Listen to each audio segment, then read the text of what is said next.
Hello everyone. कैसे हैं आप सभी? तो मैं आपको यूपी टेट की एग्ज़ाम की प्रिपरेशन करा रही हूँ। सोशल साइंस हमारा सब्जेक्ट है, जिसमें अभी हमारा हिस्ट्री का पोर्शन चल रहा है।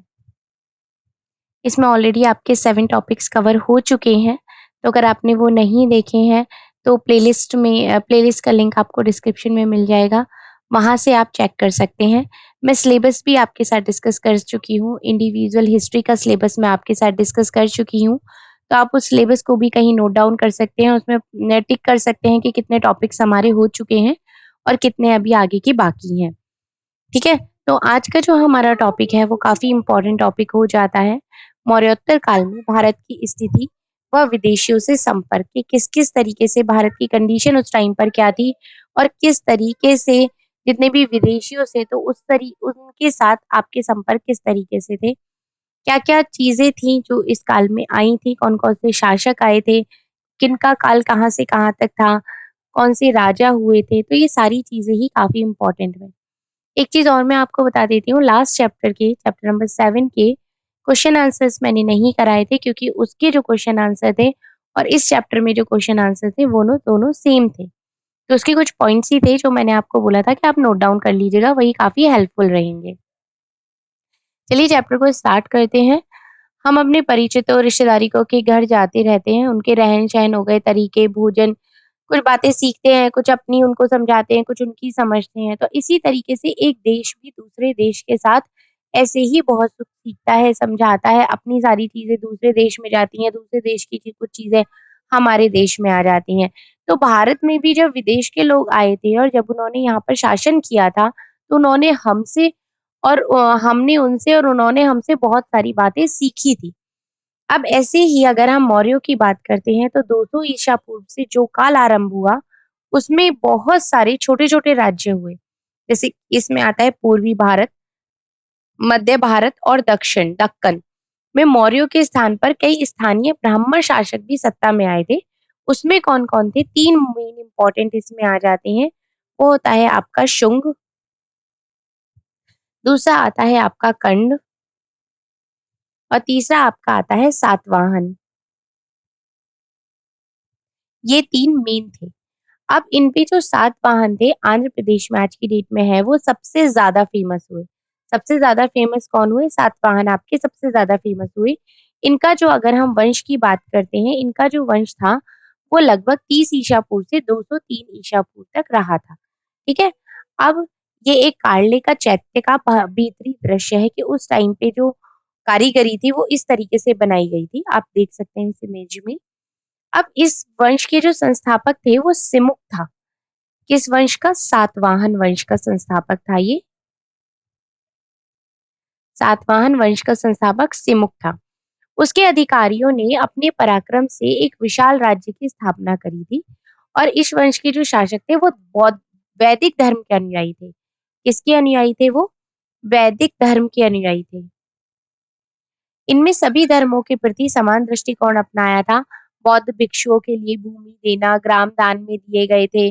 पत्थरों की जितने भी ठोस चट्टानें थी उनको काटकर चैत्यों, विहारों का निर्माण कराया गया था। जो कार्ले का चैत्य मंडप है वो भी यही यहीं का फेमस है और वो भी किसके काल में आया था? वो सातवाहन के टाइम पर था। ये उसका अंदर का इमेज में आप देख सकते हैं। ये जो चैत्य मंडप है, इसी का अंदर की इमेज है ये। इसके बाद आता है इसमें जो चैत्य बौद्ध धर्म का प्रार्थना स्थल होते थे। चैत्य जो हुआ करते थे जैसे कि हमारे मंदिर हो गए आज की डेट में, उस टाइम पे ये चैत्य हुआ करते थे बौद्ध धर्म की प्रार्थना के लिए। अब हम पश्चिमोत्तर भारत की बात करते हैं, तो वहाँ पर भी मौर्यों के स्थान पर मध्य एशिया और चीन से आए हुए बहुत सारे विदेशी राजवंश थे जिन्होंने अपना शासन जमाया था। उसमें कौन-कौन आए थे? उसमें आपका थे हिंद यूनानी, उसके बाद आते हैं आपके शक, उसके बाद आते हैं आपके पल्लव और कुषाण, ये आपके 4 थे, ठीक है? अब जो सबसे अधिक फेमस जो हुआ था वो हिंदी यूनानी शासक जो था, वो मिनांडर था। वह मिलिंद नाम से भी जाना जाता था, मिलांडर को किस और नाम से जाना जाता था? वो था आपका मिलिंद। इसकी राजधानी पंजाब में शाकल आधुनिक सियालकोट थी। यूनानियों के बाद शक आए थे। यूनानियों के बाद कौन आए थे? जैसे कि हिंद यूनानी के बाद हो गए आपके शक आए थे। शक शासकों में रुद्रदामन जो थे सबसे अधिक विख्यात शासक थे। ये जो नेम्स मैं बता रही हूँ ना, ये बहुत इंपॉर्टेंट है। आप इसको एक चार्ट के थ्रू एरो ऐसे लगा के, जैसे सबसे पहले कौन से आए? यूनानी हो गए, ठीक है? यूनानी के बाद उसके बाद कौन से आए? उसके बाद आपके शक आ गए। शक में फिर आप ब्रैकेट में लिख सकते हैं कौन सबसे ज़्यादा फेमस थे? वो थे आपके रुद्रदामन। रुद्रदामन फर्स्ट सबसे ज़्यादा फेमस हुए थे। उसके बाद अगर हम शक की बात करते हैं तो उसमें आपके पल्लव भी थे, जो कि ईरान से भारत आए थे और वे भारतीय राजतंत्र समाज के अभिन्न अंग बन गए थे। इसके बाद कौन आए थे? पल्लव के बाद आए थे। शक के बाद आपके आ गए पल्लव, पल्लव के बाद आपके आ गए कुषाण। इस तरीके से जब आप एरो करके जब आप नोट्स बनाएंगे ना, तो आपके लिए काफी इजी रहेगा लर्न करना, ठीक है? अब जब ये कुषाण आ गए थे तो इसमें कुषाण के शासकों में कनिष्क जो थे वो सबसे ज्यादा फेमस शासक हुआ था और वो 2 कारणों से फेमस हुआ था। उसके फेमस होने के 2 बहुत बड़े रीज़न थे। पहला था कि उसने 78 ईस्वी में एक संवत चलाया था जो कि शक संवत कहलाया था। कौन-सा संवत कहलाया था? वो शक संवत कहलाया था और भारत सरकार द्वारा प्रयोग में लाया जाता है। अब दूसरा जो रीज़न था उसके फेमस होने का, वो था आपका कि उसने बौद्ध धर्म को अपनाकर कश्मीर में चौथी बौद्ध सभा को भी आयोजित करवाया था। अब लास्ट चैप्टर में मैंने आपको तीसरी बौद्ध सभा के बारे में बताया था। तीसरी बौद्ध सभा किसके राज्य में हुई थी? किसने करवाई थी? तो ये अगर आपको याद है तो आप इसको रिकॉल ज़रूर करिएगा और कमेंट में मुझे बताइएगा कि तीसरी बौद्ध सभा कब हुई थी और किसने करवाई थी? किसके राज्य में हुई थी? मैंने लास्ट चैप्टर में ही बताया था, ठीक है? अब उसमें चौथी जो बौद्ध सभा थी उसने आयोजित करवाए थे। तो इसके फेमस होने के 2 बहुत बड़े रीज़न थे। किसके फेमस होने के? पहला कनिष्क जो सर्वाधिक विख्यात हुआ था। पहला रीज़न तो उसने शक संवत चलाया था, दूसरा रीज़न उसने बौद्ध धर्म को अपनाकर कश्मीर में चौथी बौद्ध सभा को आयोजित करवाया था। ठीक है? अब बात कर लेते हैं तकनीकी की। तकनीकी क्या-क्या थी? अब जैसे भारतीयों ने हिंद यूनानी और कुषाणों से सोना चांदी पिघलाकर सिक्के बनाने का नया तरीका सीखा था। किससे सीखा था? किसने सबसे पहले सोने और चांदी के पिघलाकर सिक्के बनाए थे? वो थे आपके हिंद यूनानी, क्योंकि कुषाणों ने तो हिंद यूनानियों से सीखा था। हिंद यूनानी व कुषाणों से सोने के चांदी के सिक्कों को पिघलाकर नया तरीका सीखा था। किसने? भारतीयों ने। यह विधि पूर्व प्रचलित चांदी की चादर से कटे हुए टुकड़ों में लगे ठप्पे के सिक्कों से बहुत ही ज्यादा सुंदर और स्पष्ट थी। इन सिक्कों में राजाओं के चित्र हो गए, लिपि हो गई, वो बहुत ही अच्छी तरीके से स्पष्ट थी। आप इस सिक्के में देख भी सकते हैं। अब चांदी से जो निर्मित हुआ था यूनानी सिक्का, उसकी बात करते हैं। इन सिक्कों से वर्तमान सिक्कों की तुलना करें और चर्चा करें कि वर्तमान सिक्कों में किस प्रकार से ये अलग है। ये सिक्का आप यहाँ पर देख सकते हैं कि सोने का सिक्का किस तरीके था कुषाण कालीन में। अब पहनावे पे अगर हम आते हैं तो शक और कुषाण जो थे वो क्या पहनते थे? पगड़ी, कुर्ती, पजामा, लंबे जूते, भारी लंबे कोट या शेरवानी प्रचलन में लाए गए थे उस टाइम पे। अब इनके व्यापार की बात करते हैं। व्यापार में आपका आता है मध्य एशिया व रोमन साम्राज्य से संपर्क होने से भारी मात्राओं में सोना प्राप्त हुआ था। कांच के बने बर्तनों को बनाने की नई-नई टेक्निक्स यूज़ में आई थी। इस काल में नगरीकरण चोटी पर पहुंच गया था, मतलब गाँव से नगरों को पहुंचना काफ़ी ज़्यादा ट्रेंड में था उस टाइम पर। कनिष्क ने तक्षशिला पुरुषपुर नगर का सुंदरीकरण किया था। कश्मीर में कनिष्कपुर नगर जो कि कांजीपुर श्रीनगर के पास बसाया गया। कौन-सा नगर कहाँ पर है ये पता होना चाहिए। जैसे कि तक्षशिला किसने बनाया? कनिष्क ने। पुरुषपुर नगर कहाँ पर है? कश्मीर में। कनिष्कपुर नगर। तो ये सारे पॉइंट्स काफ़ी इम्पोर्टेंट हैं। अब ये कनिष्क की सिरविहीन मूर्ति यहाँ पर आप देख सकते हैं जो बनाई गई है। अब कुषाणों ने चीन से मध्य एशिया होते हुए रोमन साम्राज्य को जाने वाले प्रख्यात रेशम मार्ग पर नियंत्रण कर लिया था। किसने नियंत्रण किया था? चीन ने। अब जिससे भारतीय व्यापार के लिए नए अवसर मिल गए थे और जो भारतीय व्यापार था उसमें बहुत ज्यादा वृद्धि हुई थी इस चीज को लेकर। अब विज्ञान अगर हम प्रौद्योगिकी की बात करते हैं, साइंस एंड टेक्नोलॉजी में अगर हम आते हैं, तो हिंद यूनानियों के संपर्क से खगोल और ज्योतिष शास्त्र में भी प्रगति हुई थी। सप्ताह के हर दिन को सूर्य, चंद्रमा और अन्य ग्रहों के नाम से पुकारते थे, जैसे कि रवि, सोम, मंगल, शनि। ये जो नाम मिले हैं, ये कहाँ से आए? ये हिंद यूनानियों से ही आए हैं। ये हमने यूनानियों से सीखा है। अब यूनानी औषधि पद्धति की अगर हम बात करते हैं, तो उसके विषय में भी काफी जानकारी हमें हुई थी। जैसे कि कनिष्क के समय चरक नामक चिकित्सक हुए थे। चरक नामक चिकित्सक किसके समय पे हुए थे? कनिष्क के समय पे। कनिष्क के समय पर कौन से चिकित्सक हुए थे? तो चरक नामक चिकित्सक हुए थे। मतलब क्वेश्चन दोनों ही तरीके से पूछा जा सकता है। इन्होंने चरक संहिता नाम की एक पुस्तक लिखी थी। चरक संहिता नाम की पुस्तक किसने लिखी थी? चरक ने लिखी थी। किस समय में लिखी थी? कनिष्क के समय में लिखी थी। अब इसमें क्या था? इसमें 600 से भी ज़्यादा औषधियों के बारे में लिखा हुआ है चरक संहिता में। और ये जो संहिता है निर्देश देती है कि चिकित्सक को अपने मरीजों के साथ विश्वासघात नहीं करना चाहिए। कुछ एथिक्स होते हैं ना, डॉक्टर्स के एथिक्स जो होते हैं, उसके बारे में भी इस बुक में बताया गया है। मूर्ति कला की बात करते हैं तो कुषाण कला की कला के दो बहुत ही फेमस केंद्र थे, मथुरा और गांधार। मथुरा में जो थी वो लाल बलुआ पत्थर और गांधार में स्लेटी पत्थर की मूर्तियां गढ़ी जाती थी। किस मथुरा में किस कलर की पत्थर की मूर्तियां थी? लाल बलुआ पत्थर।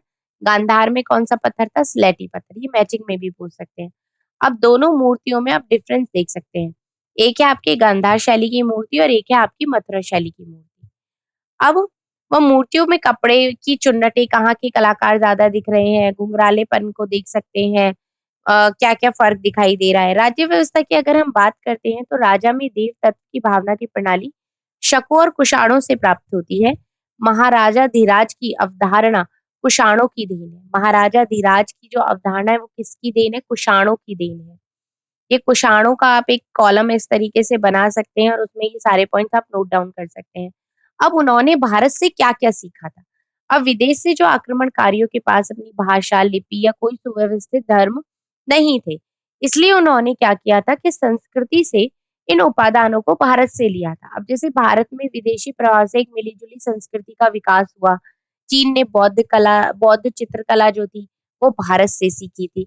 अगर हम भारतीय संस्कृति में अलग-अलग देशों की संस्कृतियों को मिला दें, तो वो अलग ही निकल कर आती है। यही कारण है कि जितने भी विदेशी लोग थे, आक्रमणकारी भी भारतीय समाज के अभिन्न अंग बन गए थे। क्योंकि हम कहीं भी जाते हैं, तो हम कुछ उससे सीखते हैं और वो भी हमसे बहुत कुछ सीख लेता है।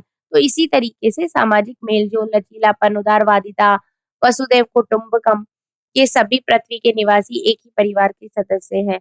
ये सब भी आदर्श माना गया था। इस कारण ये संस्कृति आज भी विद्यमान है, जबकि जितनी अगर हम समकालीन प्राचीन सभ्यताएँ जैसे हो गई, आपकी मेसोपोटामिया हो गई, मिस्र, यूनान और रोम विलुप्त हो चुके हैं क्योंकि उनके भौतिक अवशेष ही बचे हैं।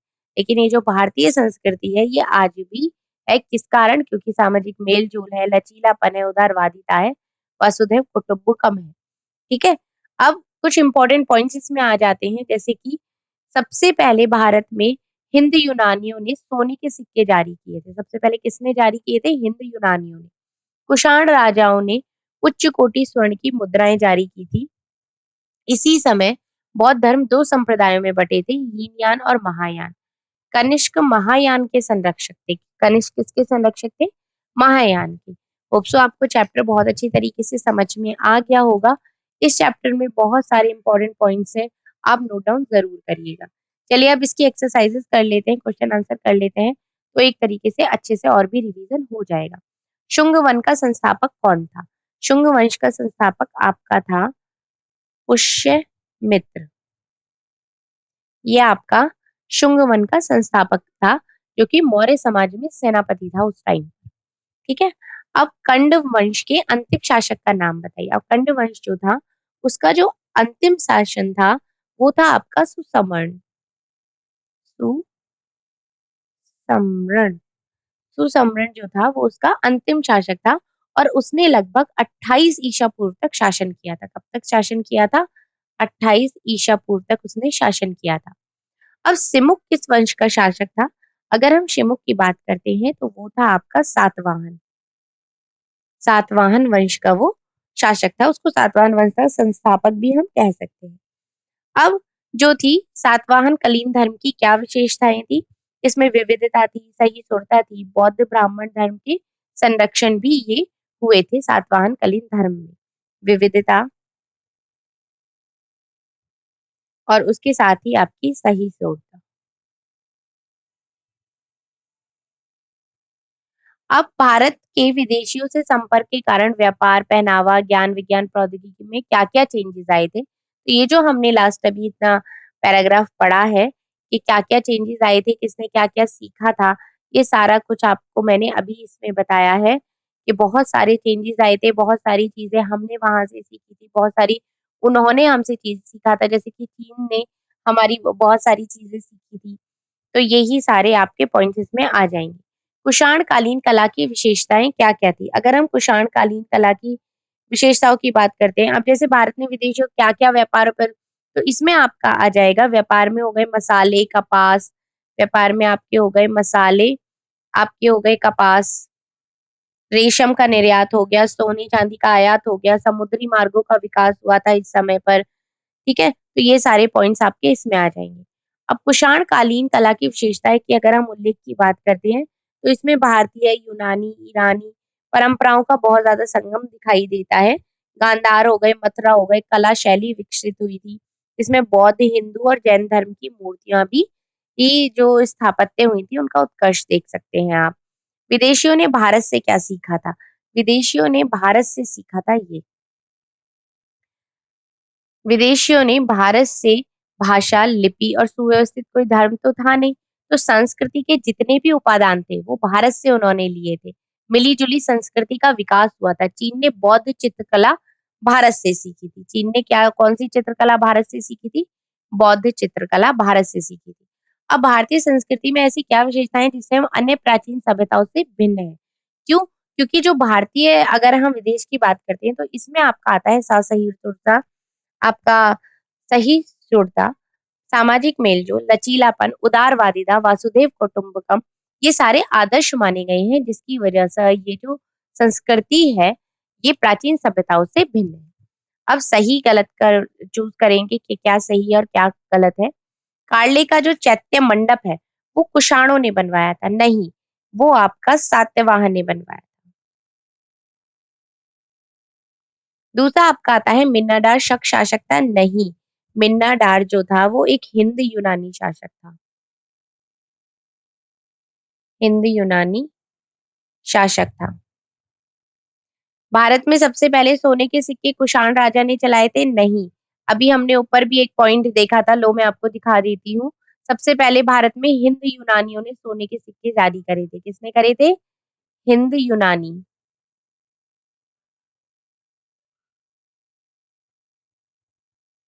हिंद यूनानी। उसके बाद मथुरा एवं गांधार कुषाण काल की कला के प्रमुख केंद्र हैं। तो हाँ, मथुरा और गांधार जो हैं वो कुषाण कला के प्रमुख केंद्र हैं, करेक्ट। अब हम बात करते हैं फिल इन द ब्लैंक्स की। सातवाहन वंश के शासक किस धर्म के अनुयायी थे? सातवाहन वंश के जो शासक थे वो वैदिक धर्म के अनुयायी थे। दूसरा इसमें आता है कनिष्क ने कौन-सा संवत चलाया था? कनिष्क ने शक संवत चलाया था,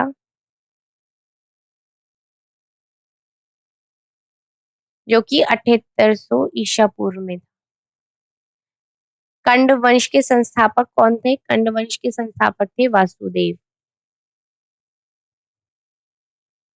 और उसके अंतिम शासक कौन थे? अंतिम शासक थे सुसमर्ण, जो मैंने ऊपर अभी आपको बताया था। शक शासकों में सबसे अधिक विख्यात कौन था? रुद्र दामन सबसे अधिक विख्यात शासक था। तो ये सारी चीज़ें हैं, ये आपके क्वेश्चन आंसर्स हैं जो कंप्लीट होते हैं। चैप्टर आपको बहुत अच्छी तरीके से समझ में आ गया होगा। फिर भी अगर इस चैप्टर से रिलेटेड कोई भी डाउट है, तो आप उसको पूछ सकते हैं कमेंट में और अगर आपने पीछे की वीडियोज़ नहीं देखी हैं, तो आप ज़रूर से देखिएगा क्योंकि आगे हम और भी बहुत जल्दी से अपना सिलेबस कंप्लीट करेंगे। Thank you so much.